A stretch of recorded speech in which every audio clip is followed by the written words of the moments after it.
नमस्कार, मैं अरुण शर्मा आपका अपने YouTube चैनल पर एक बार फिर से स्वागत करता हूं। आज जो वीडियो मैं लेके आया हूं वो 10th और 12th के स्टूडेंट्स के लिए बेहद इम्पोर्टेंट होने वाली है, क्योंकि आज की वीडियो में मैं आपको समझाऊंगा कि इनफॉर्मल और फॉर्मल लेटर क्या होते हैं। इनफॉर्मल और फॉर्मल लेटर दोनों ही 10th और 12th एकेडमिक स्टूडेंट्स के लिए बहुत इम्पोर्टेंट हैं। तो मैं आपको आज बताऊँगा कि इनफॉर्मल लेटर क्या होते हैं और फॉर्मल लेटर क्या होते हैं। देखिए, सबसे पहले बात करते हैं इनफॉर्मल लेटर की। इनफॉर्मल लेटर वो होते हैं जो हम अपने रिलेटिव्स, फ्रेंड्स या इनफॉर्मली हम किसी के लिए लिखते हैं। आजकल इनफॉर्मल लेटर का लिखना बंद हो चुका है, क्योंकि हम व्हाट्सअप, फेसबुक, इंस्टाग्राम इनके थ्रू अपने रिलेटिव्स या फ्रेंड्स से बात कर लेते हैं। लेकिन फॉर्मल लेटर आज भी यूज़ में लिए जाते हैं। फॉर्मल लेटर वो होते हैं जो किसी पोस्ट पर लिखे जाते हैं, जैसे कि प्रिंसिपल, कलेक्टर, एसडीएम या किसी भी पोस्ट पर लिखे जाने वाले लेटर को हम फॉर्मल लेटर कहते हैं। तो मैं आपको एक एक करके फॉर्मल और इनफॉर्मल दोनों लेटर का फॉर्मेट बताऊंगा, उनको कैसे लिखते हैं वो बताऊंगा, और कौन सी चीज़ कहाँ पर परफेक्टली अपन लिख सकते हैं वो भी मैं आपको इस वीडियो में बताऊंगा। तो देखिए, सबसे पहले हम बात कर लेते हैं फॉर्मल लेटर की। तो फॉर्मल लेटर को आइए देखते हैं हम। देखिए, फॉर्मल लेटर में सबसे पहले जो लिखा जाता है वो लिखा जाता है सेंडर्स एड्रेस।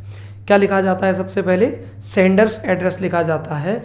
और याद रहे, सेंडर्स एड्रेस 2 लाइन में आ जाना चाहिए। सेंडर्स एड्रेस के बाद जो आएगी वो आएगी डेट। ध्यान रखिए, डेट मैं जिस तरीके से लिख रहा हूँ उसी तरीके से आपको लिखना है। डेट का कोई और तरीका आप यूज नहीं करेंगे, क्योंकि वो पूरी तरह से गलत होगा। ये डेट वो होती है जिस दिन हम लेटर लिख रहे होते हैं। जिस दिन हम किसी को लेटर लिख रहे होते हैं, ये डेट उस दिन की लिखी जाती है। इसके बाद हम लिखते हैं रिसीवर्स एड्रेस। रिसीवर्स एड्रेस में ध्यान रखिए, सबसे पहले अगर फॉर्मल लेटर है तो सबसे पहले लिखी जाएगी पोस्ट, और उसके बाद वो पोस्टेड, वो व्यक्ति कहाँ पोस्टेड है उस जगह का एड्रेस लिखा जाएगा। एड्रेस को लिखने के बाद यहाँ एक लाइन छोड़ना कंपलसरी है। एक लाइन छोड़कर हम लिखते हैं सब्जेक्ट। सब्जेक्ट में हम बताते हैं कि हम वो पत्र, हम वो लेटर किसके लिए, मतलब किस विषय में लिखने वाले हैं। हम वो लेटर लिख रहे हैं तो उसका कारण क्या है। ध्यान रखिए, सब्जेक्ट आपका 5 से 6 शब्दों में आ जाना चाहिए।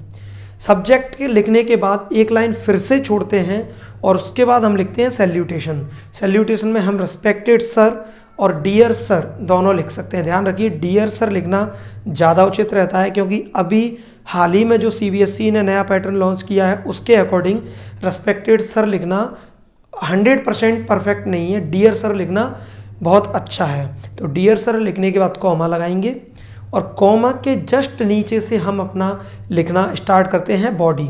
ध्यान रखिए, लेटर की जो बॉडी होती है वो 3 चीज़ से मिलकर बनी होती है। पहली चीज़ होती है स्टार्टिंग, दूसरी चीज़ होती है कंटेंट, तीसरी चीज़ होती है एंडिंग। तो स्टार्टिंग और एंडिंग ये दोनों चीज़ हम एक ऐसी लैंग्वेज में लिखेंगे जो हर लेटर में हम यूज कर सकें। लेकिन कंटेंट में आप वही लिखें जो आपका विषय है, जो आपकी समस्या है, वो समस्या आप अपने कंटेंट में लिखेंगे। तो सबसे पहले बात कर लेते हैं स्टार्टिंग की। हम एक कॉमन स्टार्टिंग लिखेंगे जो सभी लेटर में यूज कर सकें। तो हम लिख सकते हैं कि अगर देखिए, 2 चीज़ें होती हैं, एक तो आप नेटिव हो सकते हैं, एक आप स्टूडेंट हो सकते हैं।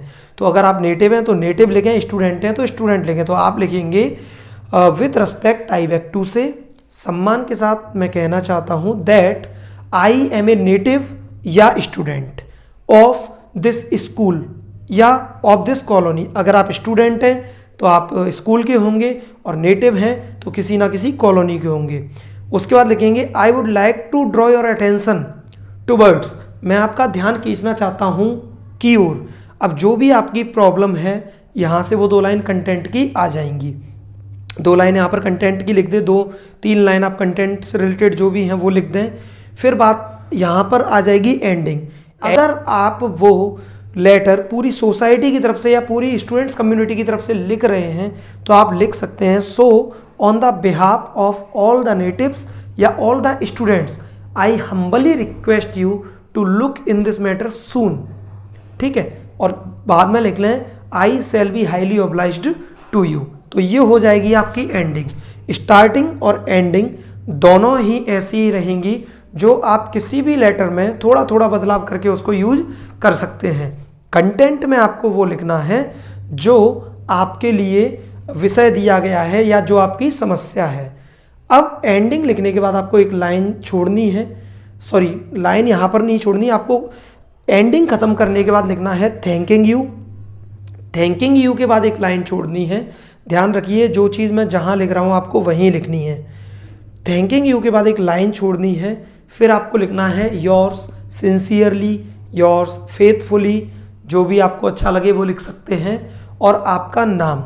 ध्यान रखें ऊपर लिखा जाने वाला सेंडर्स एड्रेस और नीचे लिखा जाने वाला नाम ज़्यादातर क्वेश्चन में इंक्लूड रहता है, क्वेश्चन में दिया रहता है, मेंशन कर देते हैं वो।